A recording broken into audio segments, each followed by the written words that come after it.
이거 모르면 연 수백만 원을 그냥 날리는 겁니다.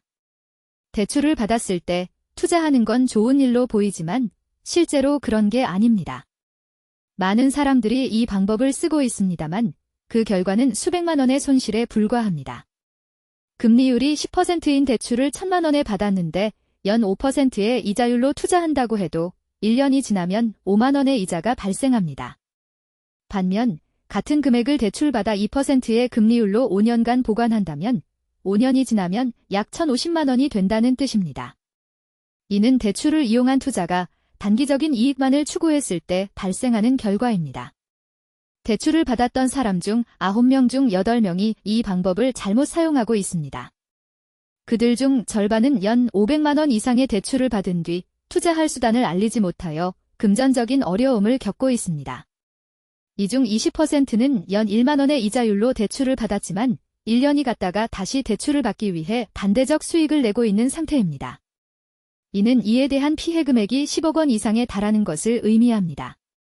그렇다면 대출을 이용한 투자에서 성공할 수 있는 방법은 무엇일까? 우선 투자할 수량을 최소한으로 줄이거나 대출받은 금액의 수익을 내기 위한 투자 수단을 확보한 뒤 그 금액만큼을 대출받아 투자하는 방식을 추천합니다. 예를 들어 500만 원을 대출받아 2%의 금리율로 보관한다면 연 10만 원의 이자가 발생합니다. 이 금액으로 투자하여 5%의 이자율을 얻는다면 1년이 지나면 15만 원이 발생합니다. 이 차이는 10만 원으로 이는 투자 전략을 잘 세우지 않았다는 뜻입니다. 그럼에도 불구하고 수익률을 높이고 싶다면 투자 가능 금액을 최대로 늘리되 금리율에 유의하며 대출 수수료를 최소화하는 것이 중요합니다. 대출을 통해 투자 가능 금액을 늘리려면 투자한 금액에 대한 수익률을 높이거나 투자에 필요한 금액을 줄이기를 권장합니다. 예를 들어 투자 가능 금액을 1천만 원으로 줄이면 대출 수수료를 5%에서 10%까지 줄일 수 있습니다. 하지만 투자 가능 금액을 줄이고 싶다면 투자 수단의 수익률을 높이는 것이 더욱 중요합니다. 따라서 투자 가능 금액을 최대로 늘리기 위해 투자 수단의 수익률을 높이는 것이 바람직합니다. 대출을 받았을 때 투자하는 건 좋은 일로 보이지만 실제로 그런 게 아닙니다.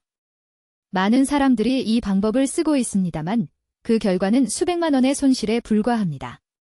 하지만 몇 가지 꿀팁을 알려드릴 수 있습니다. 예를 들어 금리율이 2%인 대출을 500만 원에 받았다면 대출 수수료로 2만 원이 발생합니다. 하지만 이 금액만큼의 투자 가능 금액을 늘리려면 투자 가능 금액을 3.5%까지 줄이면 됩니다. 이는 투자 가능 금액과 대출 수수료의 상관관계를 나타내는 것입니다. 따라서 투자 가능 금액을 늘리기 위해 투자 가능 금액을 줄이는 것이 바람직합니다. 대출을 받았을 때 투자하는 건 좋은 일로 보이지만 실제로 그런 게 아닙니다. 많은 사람들이 이 방법을 쓰고 있습니다만 그 결과는 수백만 원의 손실에 불과합니다. 하지만 이에 대해 함정으로 빠지지 않는 것이 중요합니다. 예를 들어 투자 가능 금액을 늘리기 위해 대출 수수료를 낮추기 위해서 금리율을 낮추는 방법을 택한다면 이에 대해 주의해야 합니다. 이 방법은 금리율이 낮은 경우 투자 가능 금액을 늘리는 데 효과적이지만 금리율이 높은 경우 투자 가능 금액을 줄이는 데 더 많은 비용이 발생합니다. 이는 투자 가능 금액을 늘리기 위해 투자 가능 금액을 줄이면 안 된다는 뜻입니다. 따라서 투자 가능 금액을 늘리기 위해 대출 수수료를 낮추기 위한 방법을 택할 때 금리율을 고려해야 합니다.